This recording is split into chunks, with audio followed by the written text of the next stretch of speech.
검찰 수사권 폐지, 검수완박 법안이 국회 본회의에 상정돼서 내일 처리될 것으로 보입니다. 이런 과정에서 여야는 중대범죄수사청 설치 등을 놓고 또다시 부딪혔습니다.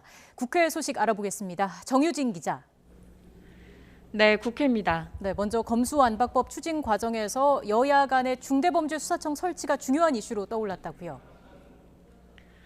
네, 더불어민주당은 오늘 오후 2시에 운영위원회를 열어서 중수청 설치를 위한 사법개혁특위 구성을 논의합니다. 검수완박 법안 처리와 관련해서 중대범죄수사청, 한국형 FBI 설치 여부를 놓고 여야가 강하게 대립하고 있는데요. 애초에 여야 원내대표 합의문에는 사법개혁특위를 만들어 중대범죄수사청 설치를 논의하고 중수청이 출범하게 되면 검찰의 직접 수사권은 폐지한다는 내용이 있었습니다.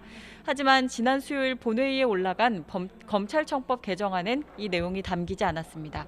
법안상 검찰이 경제와 부패 수사권은 중수청이 생길 때까지 가지고 있기로 했는데 국민의힘이 협조하지 않겠다고 밝히면서 중수청이 설립될 때까지 검찰이 이 두 개 수사권을 쥐고 있게 된 겁니다. 이에 따라 박홍근 민주당 원내대표는 오늘 아침 비대위 회의에서 사개특위 구성을 지체하지 않겠다면서 국민의힘을 뻔뻔하다고 비판했습니다. 부동산에 가서 방 하나를 계약해도 어느 일방이 파기하면 책임과 페널티는 파기하는 쪽이 전적으로 감당하는 법입니다. 그러나 각 당 의원총회에서 추인받고 여야 원내대표와 국회의장까지 서명한 합의문을 소통용 전화 한 통에 휴지 조각으로 만든 국민의힘은 사과나 책임은커녕 시간이 갈수록 무도해지고 뻔뻔해지고 있습니다. 국민의힘은 민주당이 이미 중재안을 반대했기 때문에 사개특위 구성에 협조하겠다는 양당 합의도 무효라는 입장인데요. 권성동 국민의힘 원내대표는 오늘 아침 회의에서 민주당이 독재를 하고 있다고 비판했습니다. 민주당이 일방적으로 운영위원회를 소집해 사개특위 구성 결의안을 처리한다면 국회법 위반이자 입법 독재 선포입니다. 또 문재인 대통령 면담을 요청하며 대통령을 직접 만나 국회 처리 과정 위법성을 상세히 설명하겠다고 말했습니다.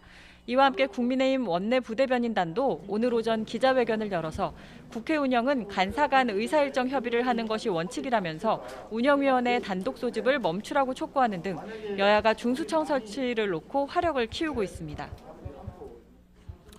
네, 이후에 검수완박 법안 처리될 일정 계획이 어떻게 되는지 좀 설명을 해 주십시오.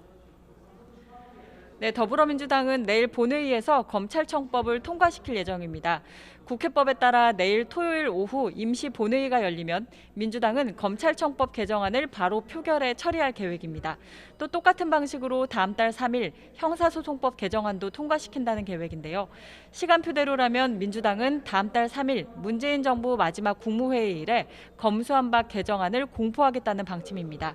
이에 대해 국민의힘은 윤석열 당선인 측이 제안한 국민투표를 하기 위해 당장 법 개정안을 마련하고 준비되는 즉시 국회에 발의하겠다고 밝혔습니다. 또 민영배 의원이 위장 탈당해 편법으로 법안이 본회의에 상정됐다면서 헌법재판소에 이 절차를 멈춰달라는 가처분 신청을 냈는데요.